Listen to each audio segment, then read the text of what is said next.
Et salut tout le monde, j'espère que vous allez bien les amis. Bienvenue pour cette vidéo bilan. La tribune fait le bilan. Et pour faire le bilan, j'avais besoin d'un homme de chiffres, d'un homme de confiance. Romain, comment ça va Romain? Salut Thomas, bah écoute, très très bien. C'est l'heure du bilan. Le bilan a sonné, la saison est terminée, donc on va analyser joueur après joueur pour voir un petit peu les performances et ce qu'on va faire d'eux aussi. C'est ça, parce qu'en fait, dans cette vidéo, dans cette série de vidéos, là on vous propose les défenseurs, mais après vous aurez les milieux et les attaquants. On va faire déjà un bilan de leur saison, très rapide, hein, on va revenir sur leur saison, et puis on va se prêter au jeu de on vend, on garde ou on prête. Voilà, on vous dira un peu ce qu'on imagine. Et puis, en cas de vente ou on garde, comment on se projette pour eux dans l'avenir? Quel rôle à Olympique de Marseille si les joueurs doivent rester ou sinon, quel type de profil on voudrait pour pouvoir les remplacer? Donc, on va commencer par les défenseurs. Vous avez vu sur la vignette, on a mis aussi Geronimo Rulli parce qu'évidemment, on va quand même parler, on va quand même intégrer Geronimo Rulli dans la défenseur. Et d'ailleurs, ça tombe bien, parce qu'on va démarrer par Geronimo Rulli, notre gardien argentin, qui est arrivé du coup cette saison. Il a une valeur transfermarkt aujourd'hui à 8 millions d'euros, contrat jusqu'en 2027, il a 32 ans. On le voit à l'image, il a fait 100% des matchs en Ligue 1. 34 matchs joués, 47 buts encaissés, seulement 5 clean sheets.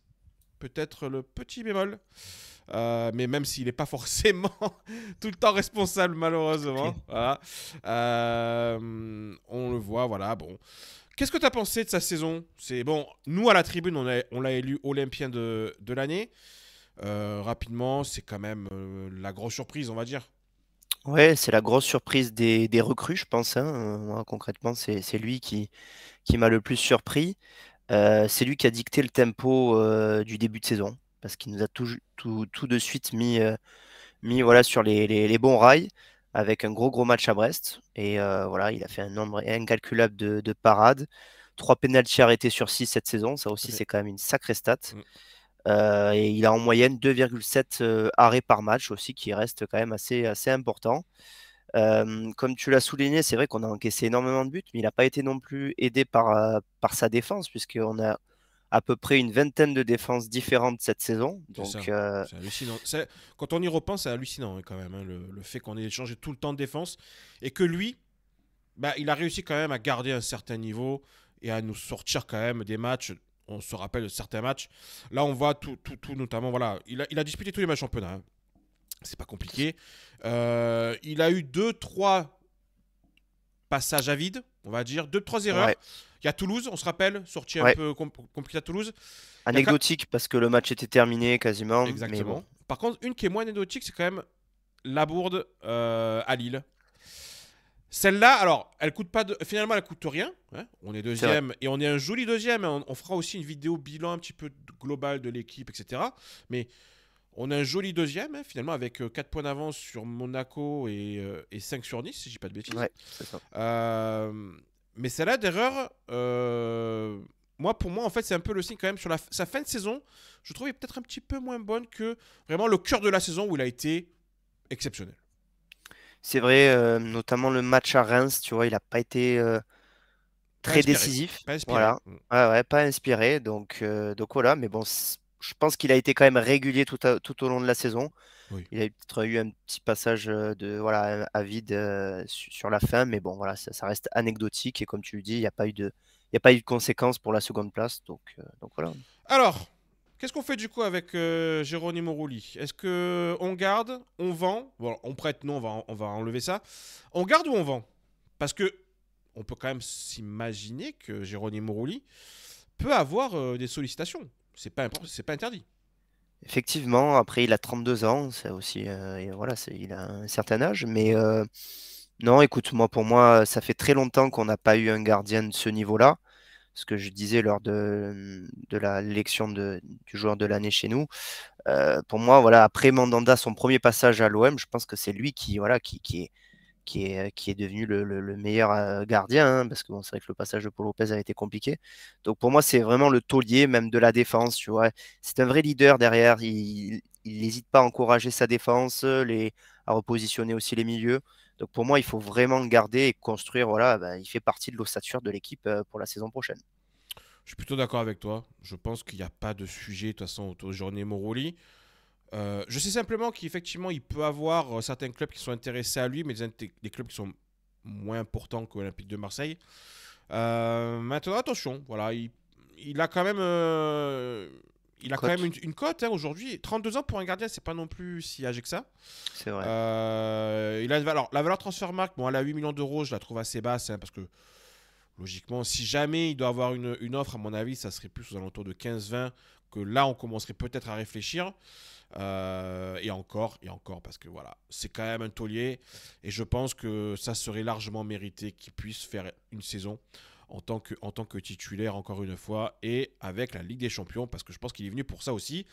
Contrat jusqu'en 2027, pardon, donc il n'y a pas forcément d'obligation de le prolonger, même si je l'indique, il n'a pas non plus un top salaire. Hein. Il n'est pas top 10 salaire au niveau Non. voilà. 300 000 euros par mois je sais pas, il faudrait revérifier, mais je suis pas persuadé. Mais en tout cas, voilà, il fait pas partie des plus gros salaires du club. Donc peut-être une petite augmentation de contrat. Voilà, bon, faudra voir. Mais en tout cas, bon, Jérôme Moroli, je pense qu'il n'y a pas trop de débat. On est tous d'accord pour dire que il faut qu'il reste à l'Olympique de Marseille et qu'il soit titulaire. En plus, il est international argentin. Donc, voilà, je veux dire, il est quasiment à son prime. Hein. Il est à son prime, hein, 32 ans. De toute façon, tu as ton prime. Hein. Donc, il est en pleine forme. C'était vraiment... C'est pour moi, je le redis encore une fois, la meilleure recrue rapport qualité-prix. Voilà. Mais limite de toute la Ligue 1. Vraiment, je le pense très sincèrement. Donc, on garde et sans doute en tant que titulaire. Le deuxième, Quentin Merlin. Alors, Quentin Merlin,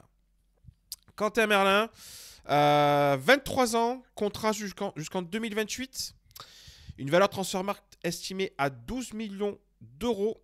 On voit qu'il a joué 62% de fois dans le 11 de départ, 52% des minutes jouées. C'est pas tant que ça. C'est vrai. 27 matchs pour 1 but et 3 passes D. Qu'est-ce que tu as pensé de sa saison? Mitigé, écoute, il avait fait un bon début de saison avec ce poste de latéral hybride qui arrivait à s'insérer au milieu de terrain. C'était quand même la nouveauté hein, de ce début de saison. J'avais trouvé ça intéressant. Il proposait pas mal de solutions au porteur du ballon. C'est vrai que sa blessure en équipe de France Espoir l'a freiné hein, dans son enchaînement. On le voit, là, il a été blessé du 14 septembre jusqu'au match de Paris, donc le 27 octobre. Il n'est revenu que le 3 novembre. Donc on a quasiment 2 mois de blessure hein, quand même. Hein. Ouais. Ça a été énorme. Hein. Il a loupé 6 matchs de championnat rien que pour sa blessure. Effectivement, et je pense que ça ne l'a pas aidé non plus pour la suite de la saison. Voilà, si je dois faire un bilan, mais écoute, défensivement, je le trouve vite dépassé en fait. Et offensivement, alors avec le ballon, je trouve qu'il a beaucoup de déchets. La seule chose positive pour moi, c'est qu'il propose énormément. C'est un joueur qui fait énormément d'appels, qui n'est pas forcément tout le temps servi, mais c'est quelqu'un qui a une très très grosse activité sans ballon. Mais voilà, avec le ballon, c'est quand même assez compliqué niveau centre. Je trouve que la qualité des centres est assez préjudiciable avec lui. On voit que par exemple, Ulysse Garcia, dont on parlera tout à l'heure dans les mentions, Ulysse Garcia a une meilleure qualité de centre. On l'a vu en fin de saison. Et d'ailleurs, on le voit, je vous montre un petit peu donc l'historique aussi des matchs. On voit qu'en fin de saison, là, le match notamment contre Brest à la maison, il perd sa place de titulaire. Il a joué le dernier match contre Rennes. Un petit peu d'ailleurs à la surprise générale, hein, parce que je ne m'attendais pas à le voir. Mais là, à partir de Brest, il est rentré juste 13 minutes contre Brest, 5 minutes contre Lille et 15 minutes contre Le Havre, parce que c'était Ulysse Garcia le titulaire. Effectivement, il s'est fait piquer la place en fin de saison. Donc voilà, donc ouais, assez mitigé son bilan, je trouve. Et puis même l'attitude sur certains matchs. Moi, j'ai pas trop aimé son attitude. Notamment face à Auxerre au match aller. Je crois qu'on a tous l'image de ça, où il perd le ballon il s'arrête. Et il s'arrête. Voilà. Cette image, elle est terrible quand même. Et c'est d'ailleurs, je pense aussi un tournant d'ailleurs dans sa saison, parce que le match d'après contre Lens, il est sur le banc. Il est sur le banc aussi contre Monaco. Il réintègre le 11 contre Saint-Etienne et Lille. Mais voilà, De Zerbi lui a fait quand même payer ça là pendant au moins 2 matchs après, hein. C'est ça. Et même après, tout au long de la saison, il a dit, hein, quand Garcia a joué, il a dit, voilà, je fais pas de cadeau. Voilà, il faut que, voilà, que le meilleur joue. Donc ouais, il y a eu une grosse remise en question de l'entraîneur par rapport à Merlin, effectivement. Alors, on garde, on vend. Bon, alors le on prête là aussi, ça va pas forcément aller pour Quentin Merlin. Qu'est-ce qu'on fait? On garde ou on vend? Mais écoute, moi, je vendrai, moi. Je Mhm. vendrai parce que c'est un international espoir.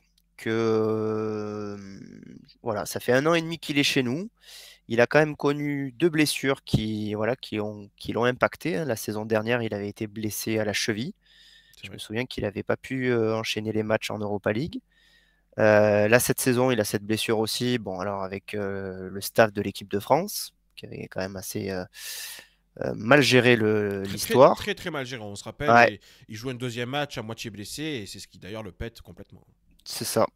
Donc voilà, écoute, il a quand même, je pense, une cote sur le marché, hein. Il est valorisé à 12 millions. C'est ce que je crois qu'on avait acheté, on l'avait acheté aussi. Je vais te dire ça tout de suite, on avait acheté 10 millions d'euros. Ok. Il doit Bon, avoir. Alors, il y a des bonus, hein, je pense, hein, parce que Transfermarkt, à mon avis, ne met pas les bonus. De souvenir, je crois que ça devait monter jusqu'à 13 millions d'euros. D'ailleurs, avec la qualif en Ligue des Champions, à mon avis, on va peut-être payer 1 ou 2 millions d'euros de bonus là, sur le transfert de Quentin Merlin. C'est pas impossible. donc voilà, écoute, je pense qu'il y a moyen de prendre un petit billet entre guillemets sur son transfert parce qu'il reste encore jeune et que voilà, il a du potentiel. Mais voilà, je trouve qu'à l'OM, je vois pas trop d'axes de progression. Et voilà, je trouve que voilà, défensivement et offensivement, surtout sur un poste de latéral la saison prochaine, voilà, moi je chercherais plutôt un joueur confirmé, plus équilibré, tu vois, à la fois défensivement et offensivement. Et c'est pas trop son cas à Merlin. Donc voilà, écoute, je vendrai tout simplement Merlin pour la saison prochaine. Combien tu le vends? À combien tu commences à vraiment te dire, ouais, allez, à ce prix-là, il s'en va? Bah, écoute, tu m'as dit 10. Déjà, si on arrive à le vendre à 15 millions, moi, pourquoi pas, hein, Toi, tu honnêtement. vends. Ok. Ouais, je vends.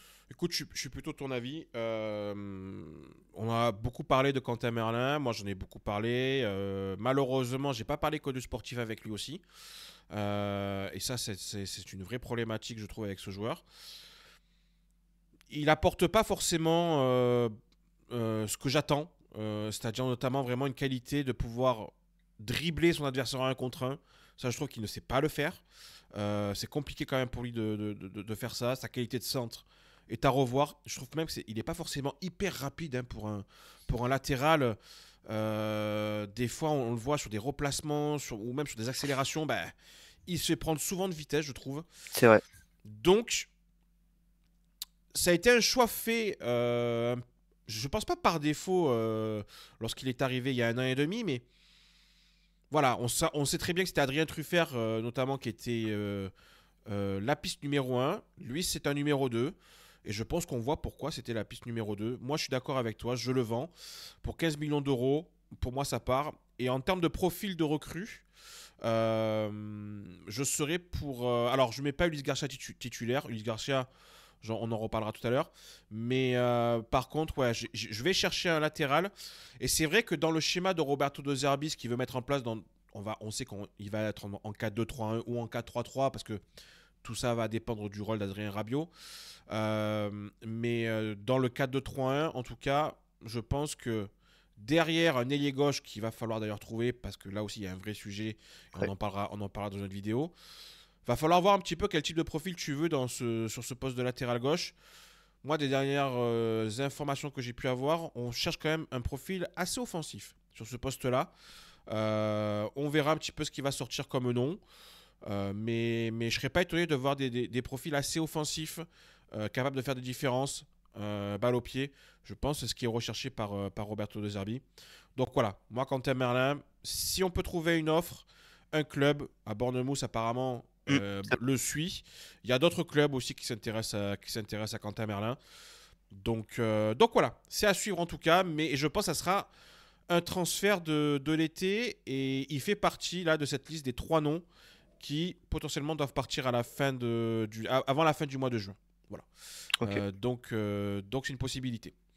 Autre nom, autre belle surprise. Enfin, alors non, pas belle, autre belle surprise. C'est une belle surprise. C'est Amir Murillo. Amir Murillo, Tout à fait. qu'on n'attendait pas à ce niveau-là, hein, vraiment. Alors, il n'est pas nouveau dans le club, évidemment. Hein, il était là déjà l'année dernière. Contrat jusqu'en 2028. Donc, il a encore 3 ans de contrat, hein, puisqu'il a prolongé. Hein. On rappelle, l'été dernier, il a prolongé son contrat. 30 matchs joués, un but pour 3 passes D, 79% de 11 de départ, 80% de minutes jouées. Ce qu'il y a surtout, c'est pourquoi il n'a pas joué certains matchs. Ben, il ne les a pas joués uniquement, quasiment à cause de blessures. C'est-à-dire, voilà, il s'est blessé notamment, il était blessé pour le match de Strasbourg au mois de janvier. Et puis, il a eu sa blessure en mois de mars, qu'il a éloigné des terrains pendant un mois. Mais sinon, le reste du temps, c'est il a 27 matchs en tant que titulaire. Donc voilà, c'est une pièce maîtresse qui a fait 15 matchs en tant que défenseur central, 14 matchs en tant que latéral droit. C'est-à-dire que voilà, dans le 4-2-3-1, il était latéral droit. Et puis dans le 3-4-2-1, il était défenseur axe droit. Qu'est-ce que tu as pensé de sa saison à Amir Murillo? Bah écoute, il était pas dans les petits papiers de Roberto De Zerbi pour le début de saison, hein, clairement, hein, et on l'annonçait même sur le départ, C'est vrai. alors que lui ne voulait pas. On se rappelle, Donc, on se rappelle juste que c'est Bamo Meïté en début de saison, en début de pré-saison, qui est titularisé à son poste. Hein. Lui, c'est vrai qu'il n'est pas forcément titularisé. Par contre, c'est vrai que le premier match, il est quand même titulaire, Murillo. comme tu as dit, en fait, ben, ça a été un petit peu le couteau suisse entre guillemets de la défense, hein, parce qu'il est polyvalent. Il a à la fois joué dans la défense centrale, mais aussi en tant que latéral. C'est vrai que son début de saison, on le voyait peut-être un peu moins offensif que la saison dernière. Mais voilà, il a su monter en puissance tout au long de la saison. C'est le quatrième joueur le plus utilisé de Roberto De Zerbi quand même cette saison. Un but et 3 passes décisives. Tout à fait. Voilà, écoute, ben, moi j'ai été agréablement surpris. Il a beaucoup aidé Greenwood sur le côté, à la fois offensivement et défensivement. Une attitude irréprochable. Franchement, c'est un joueur qu'on n'entend pas parler sur l'extra sportif. J'ai bien aimé aussi le match face à Paris qu'il avait fait au match aller. Je trouve que c'était le seul qui avait tenu un petit peu la baraque Tout à fait. derrière. Il C'est vrai. avait bien muselé Nuno Mendes. Donc voilà, écoute, c'est aussi un joueur qui gagne énormément de duels. Tu vois, il est dans le top 4 des joueurs de l'homme qui ont gagné le plus de duels cette saison. Voilà, écoute, j'ai été agréablement surpris et je trouve que voilà, c'est un joueur qu'on a acheté 2,5 millions d'euros l'an dernier. Bah, écoute, Je- et, je c'est rentable et je pour voulais le coup. surtout montrer quand même une progression dans le temps de jeu. L'année dernière, en championnat, il fait 16 matchs pour 3 buts et 2 passes D, 995 minutes jouées. Là, cette saison, 30 matchs pour 2436 minutes. Il a quand même complètement changé de statut. Ah ouais. Qu'est-ce qu'on fait avec notre ami Amir Murillo? Parce que il y a des rumeurs, très clairement, de transfert des clubs anglais qui s'intéressent véritablement à Amir Murillo. Qu'est-ce qu'on fait avec lui? Je rappelle, sa valeur transfermarkt, elle est aujourd'hui estimée à 9 millions d'euros. Ouais. Qu'est-ce qu'on fait avec Amir? Bah écoute, c'est vrai que la défense est un très gros chantier sur ce mercato qui va arriver. Et Murillo, ça a quand même été une pièce maîtresse cette saison de la défense. Donc, ben, moi, je le conserverai. Honnêtement, je pense que, voilà, pour déjà le récompenser de sa saison. Alors, pour la Ligue des Champions, vous allez me dire, est-ce que ça va être suffisant? Je pense pas, mais j'irai chercher un joueur qui va le concurrencer en tout cas. Mhm. Parce que voilà, je trouve que c'est quand même un joueur qui est assez polyvalent, comme tu l'as souligné au début de sa présentation. Donc il faut juste aller le concurrencer, je pense, aller chercher un joueur qui est un peu plus confirmé sur la scène européenne, par exemple. Mhm. Mais ouais, je le conserverai tout simplement parce que c'est un bon élément et il faut pas non plus faire partir tous nos bons éléments pour la saison prochaine. C'est vrai, c'est vrai.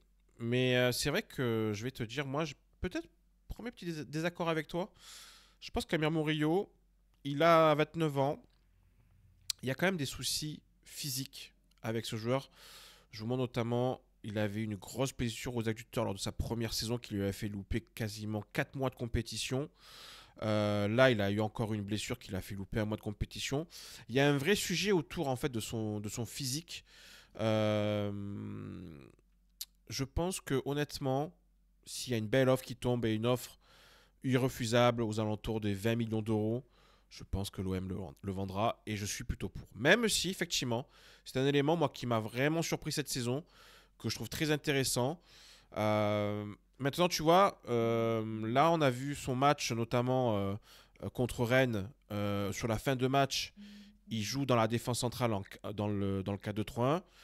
Je ne l'ai pas trouvé extraordinaire. On voit que tout de suite dans la défense à 4, en tant que défenseur central, c'est plus compliqué que dans une défense à 3. Et le schéma préférentiel la saison prochaine, ça reste, je pense, le 4-2-3-1. Donc, il va être utilisé en tant que latéral. En tant que latéral, sur la Ligue 1, on a vu que ça faisait l'affaire et qu'il arrivait complètement à faire ce qu'on lui demande. Mais là, je sais pas. En fait, il faut aussi se dire, je pense qu'il faut qu'on ait l'objectif de passer un cap. Et si on peut, avec peut-être les 20 millions d'euros qu'on peut retirer de Murillo, aller récupérer un vrai latéral droit très intéressant, titulaire, je pense qu'il faut essayer peut-être de faire le mouvement. Moi, je serais plus dans ce truc-là. Et puis aller après chercher un remplaçant à moindre coût, en fin de contrat par exemple. Il y a des possibilités. Donc voilà. Murillo, j'aime bien, mais attention, ce qui peut tomber comme prix, ça peut être intéressant. Donc voilà, à suivre pour Amir Murillo. Et pour le dernier, parce qu'on va faire des focus à chaque fois, donc on focus sur 4 joueurs à chaque fois par vidéo. Le dernier, évidemment, notre capitaine, le capi, Leonardo Balerdi. Contrat qui va jusqu'en 2028, il a re-signé cet été, on le sait. Alors, valeur transfermarkt à 20 millions d'euros. Je trouve ça étonnant parce que on sait très bien que si Leonardo Balerdi doit partir, ça sera minimum 45-50 millions d'euros. Voilà. Au niveau des matchs, il a 27 matchs, pas de but. Petite déception parce que je pense qu'on est tous les deux d'accord. Il est capable de marquer des buts sur coup de pied arrêté de la tête. Je pense qu'il en est largement capable. Tout à fait. Surtout qu'on sait qu'un Mbemba était un vrai plus dans ce domaine-là. Et c'est vrai qu'on a nos défenseurs centraux n'ont pas marqué cette saison, quasiment pas. Donc ça a été un vrai sujet. 79% de 11 de départ, 74% de minutes jouées. Pourquoi? Parce que principalement son début de saison a été compliqué entre sa blessure qu'il a eue après le match de Reims en deuxième journée de championnat qui lui a fait louper Toulouse. Il était sur le banc contre Nice, expulsé contre Lyon au bout de 5 minutes, suspendu contre Strasbourg. En fait, sa saison elle a vraiment démarré contre Angers le 4 octobre. Donc il a loupé, enfin entre guillemets, il a loupé quand même quelques matchs. Il y a eu aussi, on se rappelle, sa suspension contre Auxerre qui avait déclenché un peu l'hystérie de Pablo Longoria où il pensait que c'était une espèce de complot un peu autour de ça. Et puis il a eu aussi une blessure en fin de saison. On se rappelle, il se pète contre Reims et il manque les 3 matchs qui suivent, c'est-à-dire Toulouse, Monaco, Montpellier. Je rappelle que dans notre classement des top 5 meilleurs joueurs, il ne figure pas dans ce classement. Ni toi, ni moi, ni Alex, ni Julien, on le met dans le classement. Ça fera peut-être débat et vous nous direz en commentaire si vous le mettez dans le classement. Qu'est-ce que tu as pensé, toi, de la saison de Leonardo Balerdi? Bah écoute, il a eu du mal à reproduire les prestations de l'an dernier, hein. Son début de saison a été compliqué, comme tu l'as souligné. Je pense que le poids du brassard, et c'est vrai qu'on l'avait souligné dans différentes émissions, a été peut-être un peu trop lourd pour lui en début de saison. Euh, Après, voilà, il y avait aussi un nouveau système, nouvelle philosophie de jeu avec Roberto De Zerbi. Il a quand même un rôle central dans ce système-là, hein. Il est surnommé le numéro 10 défensif du jeu de Roberto De Zerbi. Donc je pense qu'il y avait à la fois le poids du brassard et à la fois le fait de voilà l'apprentissage de cette nouvelle méthode. Donc tout ça, ça fait que je pense que c'est lié aussi à ce début de saison peut-être un peu plus compliqué. C'est vrai qu'il avait même marqué contre son camp face à Paris à domicile. C'est vrai. Voilà, après il a eu quand même des gros matchs. Je pense notamment même à Lens. Je trouve qu'à Lens, il avait fait un bon match. Les confrontations face à Lille aussi, c'est bien repris. Deuxième partie de saison a été intéressante, je trouve, où on a vu qu'il avait repris le dessus, qui voilà, dans l'agressivité, dans les duels. Il a bien répondu présent. Après, voilà, il s'est blessé un peu bêtement à Reims, je trouve, sur ce retourné qui est quand même un peu, voilà, qui Hmm, était pour moi évitable. tout à fait. Voilà, écoute, deuxième partie de saison intéressante de Léo Balerdi. Je pense qu'il a bien pris la mesure de son poste et du brassard. Et puis Mais surtout voilà, le rôle central que lui met quand même Roberto De Zerbi dans la construction du jeu. C'est vrai qu'il arrive, je pense, Roberto De Zerbi vraiment à mettre en avant les qualités de Leonardo Balardi, c'est c'est-à-dire ça. quand même sa faculté à casser des lignes avec ses passes. On se rappelle notamment du but de Guiri qui part de lui avec un relais avec Højbjerg, où Ouais, vraiment ça se joue en deux passes, le but au Havre, qui est vraiment un modèle du genre. Euh, bon, je pense qu'on est d'accord tous les deux pour dire que de toute façon, Léo Balardi, s'il n'y a pas une offre de 50 millions d'euros sur la table, ça ne bouge pas. tout à Je fait. pense qu'on est d'accord. Je pense que ce garçon doit faire une saison avec nous de Ligue des Champions en tant que capitaine. Et puis après, on verra parce que effectivement, après, je pense que lui aura peut-être aussi l'envie, peut-être de voir autre chose. Alors, c'est pas interdit que ce soit peut-être cette saison. Quand même, il faut le dire aussi. Hein. Voilà, s'il y a un gros club qui met une grosse somme pour Leonardo Ballardi, je pense que l'Olympique de Marseille réfléchira véritablement. Mais pour le moment, en tout cas, on est plus parti pour qu'il reste. Après, Roberto De Zerbi, notamment en conférence de presse, disons il a un peu botté en touche. Il a dit il faut voir aussi ce que veut faire le joueur. Donc Ouais. on comprend un petit peu là où il veut en venir. Non, mais écoute, pour moi, il a, voilà, avec la Ligue des Champions, on a besoin de lui, mais lui aussi a besoin de nous pour franchir un cap et se montrer davantage aux yeux de l'Europe. Donc, c'est un deal pour moi gagnant-gagnant si voilà, on arrive à le conserver. Exactement. On va passer aux mentions, parce qu'il y a des petites mentions quand même dont on voulait parler. Le premier, c'est Geoffrey Kondogbia. Bon, il a rendu service, hein, principalement cette saison. Le pompier de service, Le tout à pompier de fait. service, alors il y a eu des hauts, il y a eu des bas, ça a été compliqué pour lui. Qu'est-ce qu'on fait avec Geoffrey Kondogbia? Parce que, bon, on connaît son gros salaire. C'est ça. Il est encore sous contrat. Qu'est-ce qu'on fait? On essaie de trouver une porte de sortie, même gratuit. On l'envoie dans un pays style Arabie Du golf. Saoudite où il reste au club et il touche son gros salaire. Non, moi j'essaierai de le vendre, écoute, d'essayer même de trouver peut-être une petite indemnité. Je sais pas jusqu'à quand il est sous contrat, mais ouais, 480 000 euros par mois. Voilà, ça fait quand même, il est dans le haut du panier des salaires du club. Donc il a bien dépanné hein, cette saison. Hein, et je trouve qu'il a fait quand même un bon duo avec Balerdi aussi. Mais voilà, Je vous le mets à l'écran parce que du coup, c'est vrai qu'on n'avait pas forcément prévu, mais là, je vous le mets à l'écran. Il a encore une valeur Transfermarkt à 8 millions d'euros, contrat jusqu'en 2027. Voilà, donc il a encore 2 ans de contrat, hein. Quand ouais, même, ouais, hein. ouais, Il ouais. a encore 2 ans de contrat, 32 ans le pépère, donc bon. Voilà. Je sais pas. Moi, honnêtement, je pense qu'il faut effectivement, il faut trouver une porte de sortie. Même si Roberto De Zerbi l'aime beaucoup. Ça, C'est on vrai. peut pas le nier. Roberto De Zerbi, il aime beaucoup. Il aime beaucoup ce qu'il a fait. Il aime beaucoup l'homme. Mais bon, Après, il a perdu sa place au milieu de terrain, hein, clairement. Voilà, c'est plus possible de l'aligner sur le milieu de terrain. En défense, voilà, il y a eu des hauts, il y a eu des bas. Il avait fait un très très gros match à Lyon, je me souviens, quand on s'était retrouvé à 10. c'est vrai. Mais voilà, il y a beaucoup de blessures aussi. Il y a eu quand même beaucoup de blessures la saison dernière. Cette saison, il y en a eu quelques-unes aussi. Il a loupé, je crois, 6 matchs. Donc voilà, écoute, pour moi, il faut trouver une porte de sortie pour lui, à la fois pour s'alléger d'un salaire, Ouais. et puis si on arrive à trouver quand même une petite indemnité de transfert, écoute, Pourquoi pas. c'est bon à prendre. Hein. Pourquoi pas. Cornelius. Bon, on va faire très rapide avec lui. Il arrive en tant que remplaçant. Il joue beaucoup. Beaucoup Ouais. trop, peut-être, pour certains. Je vais te poser une question très simple. Qu'est-ce qu'on fait? Est-ce qu'on le garde en tant que remplaçant ou est-ce qu'on le vend? Bah, écoute, 21 apparitions en Ligue 1, moi je pensais pas qu'on allait faire autant. C'est ça. Il en allait faire autant.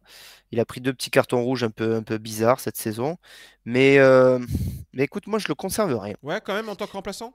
en tant que remplaçant. Tu vois, Ok. je partirai sur 4 défenseurs centraux la saison prochaine. Et pour moi, il serait le quatrième, Il tout serait quatrième. simplement, D'accord. parce qu'il a un salaire qui est assez bas, parce qu'on sait ce qu'il vaut, tout simplement. On a un aperçu voilà, de son jeu, de ce qui nous a montré cette saison. Dans la défense à 4, je l'imagine quand même. Compliqué peut-être un peu, non? Dans le numéro 4, moi Ouais, après, en numéro...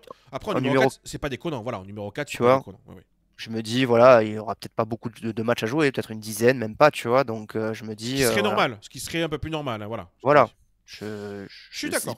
C'est pour ça qu'on l'a recruté, hein. C'était un joueur de rotation pour C'est moi, hein. exactement ça. Il doit être un genre de rotation, et là, il a eu un rôle un peu trop important, du fait des blessures de Balerdi, etc. On en a déjà parlé. Donc voilà, mais en tout cas, peut-être Cornelius, pourquoi pas le garder. Après, s'il y a une belle offre qui peut tomber pour lui, bah écoute, on verra. Mais à mon avis, c'est pas un joueur qui a non plus crevé l'écran cette saison, donc on est plus parti pour le garder. Ulysse Garcia. Alors, je vous glisse une petite info. Il y a des petites discussions potentiellement pour Ah, prolonger son contrat. ok. Après, ça serait plus dans un rôle de remplaçant, avec potentiellement voilà, quelques matchs joués en Ligue 1. Qu'est-ce que tu ferais, toi, Ulysse Garcia? Moi, je trouve en tout cas que sa fin de saison nous a apporté des éléments qu'on n'avait pas sur lui. Tout à fait. Une capacité à jouer dans une défense à 4, dans un poste de latéral gauche. Je pense qu'il peut largement jouer des matchs de Ligue 1 contre la deuxième partie du classement, notamment, tu vois, les clubs. Alors certains nous ont mis en difficulté cette saison, mais je pense qu'il peut très bien faire le taf contre ces équipes-là. Tout à fait. Écoute, 2 buts, 2 passes décisives cette saison. Voilà, il était au loft en début de saison aussi. Il a rien dit. Une bonne attitude. Et puis voilà, il a mis Merlin sur la touche en fin de saison un petit peu. Donc C'est vrai. une bonne qualité de centre. Ben, je serais du même avis que toi de le conserver, de le mettre en remplaçant et d'aller chercher un joueur beaucoup plus confirmé, expérimenté sur le poste de latéral gauche. On est d'accord. Mais ça fait le taf, tu vois, sur des matchs de Ligue des Champions que tu joues le mardi, le mercredi, ben, pourquoi pas lui le mettre le samedi ou le dimanche sur le match de Ligue 1, tu vois, donc Exactement. Je suis pour d'accord. faire souffler le numéro 1. Donc voilà. Je suis d'accord.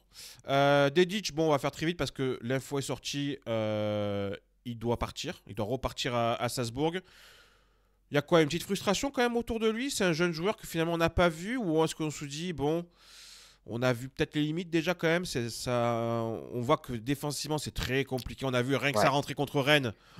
Ouah, c'était. ça a été très très dur pour lui dans une Ouais, défense à 4. On a vu qu'il pouvait pas, hein, très clairement. ouais, C'est pas non. possible. Donc si on doit le conserver, là on l'a mis même dans la défenseur, mais à la limite, je pense que c'est plus un ailier. Un ailier, oui. Mais de toute façon, voilà. C'est terminé avec lui. Il y a des regrets autour de son cas ou même pas? Non, pas trop. Écoute, on n'a pas vu énormément, enfin, grand-chose de lui. Comme tu l'as dit, très en difficulté défensivement. Offensivement, il apporte un petit peu de folie de temps en temps, mais voilà, j'ai du mal à me projeter sur un joueur comme ça, en fait. Si tu veux, moi, j'ai besoin, je pense, plutôt de joueurs confirmés, de joueurs, voilà. Là, c'était quand même un pari, j'ai l'impression, sur Dedic. Et je pense que la saison prochaine, il faut limiter les paris. Donc, Et en parlant de Paris, on a Luis Felipe. Quand même. Bon, 3 bouts de match, titulaire contre Rennes. Qu'est-ce qu'on fait? Parce que, ouais, alors, c'est. je pense, on discutait en off. Je pense qu'il y en a qui vont vouloir le garder, peut-être en tant que quatrième défenseur. Ce serait peut-être lui le quatrième défenseur finalement qu'il nous faudrait. Son match contre Rennes n'a pas été si mauvais en première mi-temps, même s'il a joué qu'une mi-temps au final, hein, parce que je pense que physiquement il n'est pas capable de faire plus. C'est ça qui m'a fait peur, moi, en Ouais, fait. c'est Tu ça. vois, je me suis dit, enfin, il n'a pas joué de la saison, une titularisation à Paris. Il joue 4 matchs en tout. Là, c'est le dernier match. Je m'attendais à ce qu'il soit, voilà, enfin, je m'attendais pas qu'il soit titulaire déjà, premièrement. Et quand je l'ai vu titulaire, je me suis dit, bah, il va faire tout le match. Ben non. Mais non, Donc même c'est pas. ça c'est ça qui m'inquiète, en fait, si tu veux. C'est les blessures. Alors oui, L'état d'esprit du garçon est très très bon par contre, hein. C'est un mec vraiment très apprécié dans le vestiaire, ça je peux vous le dire. Après, voilà, effectivement, c'est vrai que. par contre, on ne sait pas son salaire. J'ai pas réussi à trouver son salaire mensuel. Donc, je sais pas combien il nous coûte. C'est ça aussi, tu vois, l'interrogation que je me disais, est-ce qu'on le garde, on le garde pas? Voilà, On peut imaginer quand même qu'il a un joli salaire parce qu'il vient quand même d'Arabie Saoudite, hein, de base. Donc il a fait des efforts pour venir, mais à mon avis, il doit toucher son salaire. C'est ce qui va sans doute jouer. Il lui reste un an de contrat. Donc c'est ça. on verra bien, mais à mon avis, s'il doit repartir, il repartira gratuitement quelque part loin de Marseille. Mais à En mon fait, avis, ça sera ça. Si tu veux, entre Cornelius, en fait, Cornelius, je l'ai vu, donc je sais à quoi m'attendre, donc j'ai plus de certitude, entre guillemets, que Ramos, où on a vu, on a On rien sait vu. rien, on sait pas. On sait pas. Donc voilà, Et pour la blague, on termine avec Paul Irola. Voilà. 3 petits points. Voilà. Ah, je j'ai pas compris pourquoi il a. Roberto l'aime bien, je pense. Je pense qu'au-delà d'être un joueur, je pense que c'est son pote. Parce que c'est- pour l'avoir fait jouer autant. Alors après, on va pas cracher sur lui. Il a bien joué contre Lyon. Merci. Oui, oui, Il fait 2 matchs cette saison, à l'aller et au retour. Il est c'est ça. décisif. Ouais, Merci ouais, ouais. Paul pour ça. Ce sont 6 points très importants. Merci pour tout, et puis c'est tout, Et quoi. puis merci. Et puis ciao, parce que bah, c'est bon. Voilà, on a Mais tu sais qu'il compris. lui reste 2 ans de contrat, hein. Non, non, non, non, non, non, non. Il reste pas 2 ans de contrat, c'est pas possible. On n'a pas fait cette erreur. Je n'ose y croire. Bon, écoute, Romain, merci beaucoup en tout cas. On se voit demain pour le bilan des milieux de terrain. On a aussi des choses à dire. D'ici là, peut-être qu'il y aura des rumeurs mercato. On ne sait pas, on verra. C'est toujours pareil. De toute façon, avec l'OM, Saupoudré, c'est toujours. saupoudré. Voilà, on sait pas. De toute façon, on est au taquet. On va vous régaler cet été, je vous le dis. Merci Romain. Merci à Merci à vous de toi. nous avoir écoutés. Et puis, allez l'OM. Toujours. Allez, ciao tout le monde. Ciao.